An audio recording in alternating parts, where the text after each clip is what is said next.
Donc là, on est juste devant une Prius. Alors, il faut préciser, donc elle a une vraie nouveauté là. Hein. Oui, puisqu'en fait, une Prius était en soi déjà une nouveauté parce que c'était l'hybride. Mais alors là, qu'est-ce qu'elle a de plus? Alors, bien, c'est une Prius, donc comme vous le disiez, Ouais. c'est une hybride, mais elle a la particularité, celle-ci, d'être rechargeable. D'accord. Alors ça marche comment? Alors, il faut d'abord préciser qu'une Prius, on va dire classique, Oui. c'est une hybride donc qui utilise conjointement ou alternativement son moteur électrique et son moteur essence. Mais elle ne se recharge pas, c'est-à-dire qu'en fait la batterie est rechargée par le mouvement de la voiture, par les décélérations ou par le moteur thermique.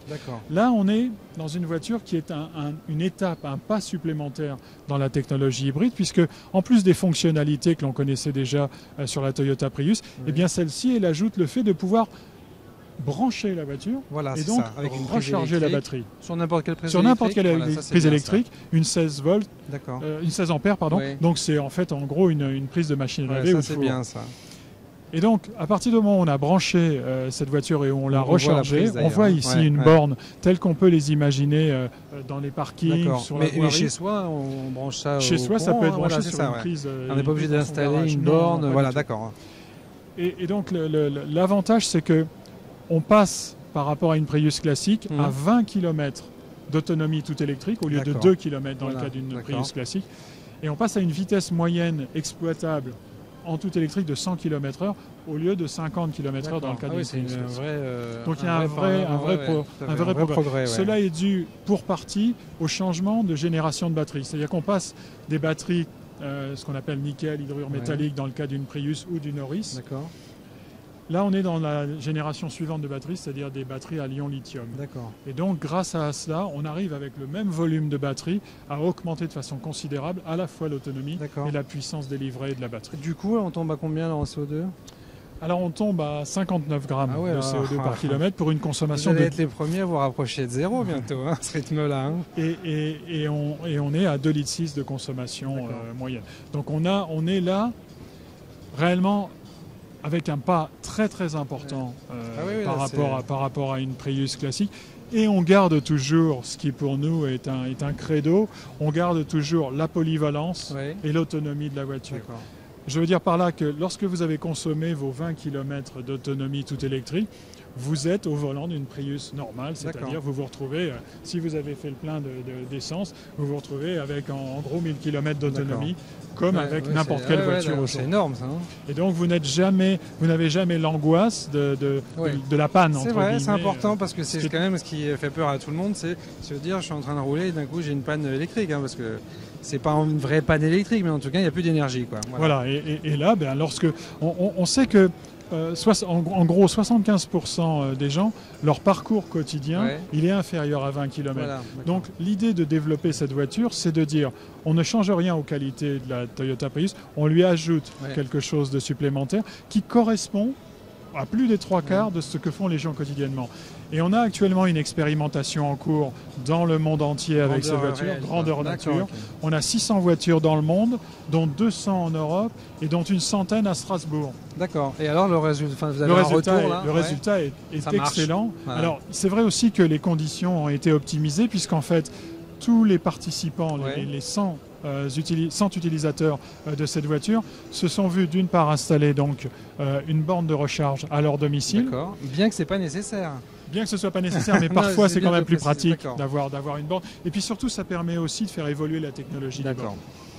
D'autre part, les entreprises auxquelles ils appartiennent ont installé, elles aussi, sur place, une borne. Et puis d'autre part, la municipalité et la communauté de communes ont installé en parking et en voirie des bornes de recharge pour réellement avoir un test qui permette d'optimiser l'utilisation de la voiture. Et les premiers retours sont extrêmement positifs. Super. Bon, on va suivre tout ça alors. Qu'est-ce que je voulais dire ? C'est la même forme exactement. C'est pareil, la voiture est exactement... à l'intérieur, c'est le même. Tout est exactement identique. Il y a simplement des indications au tableau de bord qui permettent de savoir quelle est l'autonomie tout électrique dont on dispose encore. Okay. Mais pour le reste, la voiture a exactement les mêmes fonctionnalités. Et comme la classique, on va l'appeler comme ça, la Prius classique, elle passe d'un mode de traction à l'autre, absolument, sans que personne s'occupe et c'est de rien, totalement transparent, et on ne le ressent pas du tout à la conduite. Lorsque le moteur s'arrête ou lorsqu'il redémarre, c'est totalement fluide et on n'a aucun à-coup, aucune sensation de mise en marche ou d'arrêt du moteur. Ah ben bravo. Un A qui s'affiche, c'est magnifique. Voilà, et comme vous voyez, 2,6 litres au 159 grammes par kilomètre, c'est, je pense, imbattable aujourd'hui. De toute façon, vous étiez déjà imbattable avec l'hybride, donc c'est normal que vous restiez devant tout le monde. Si on tient compte de l'autonomie et de la polyvalence qu'offre la voiture, c'est réellement, je pense, encore un nouveau pas en avant que Toyota marque dans sa recherche de la voiture. Parce que notre recherche reste toujours la voiture écologique ultime, c'est-à-dire celle qui ne polluera plus du tout, ne rejettera plus du tout de gaz à effet de serre ou de polluants. Je suis sûr que vous travaillez déjà dessus. Oui, vous savez, Toyota, les recherches, on a commencé, ça ne nous est pas tombé comme par miracle, on a commencé en 1965. Mais enfin, vous étiez les premiers à avoir cette vision, parce tout à fait. Les autres constructeurs aujourd'hui, on voit qu'ils s'y sont tous mis. Mais bon, c'est normal que vous restiez devant. Oui, tout à fait. On ne peut pas dire autrement. Et je pense qu'on bénéficie aujourd'hui de deux choses. D'abord, l'antériorité de nos recherches, comme je le disais, 1965. Et puis notre expérience, on a aujourd'hui 2 800 000 hybrides qui circulent dans le monde, dont 2 millions de Prius. Donc on a réellement un acquis, on a un acquis énorme. Et puis elle est très fiable, il faut le dire. Alors, la fiabilité, c'est encore un des atouts majeurs de cette voiture. Ce qu'il faut savoir aujourd'hui, c'est que nos hybrides, et Prius en particulier, sont les voitures les plus fiables de toute la gamme. Et on a un critère pour mesurer ça, c'est ce que nous coûtent ces voitures en garantie.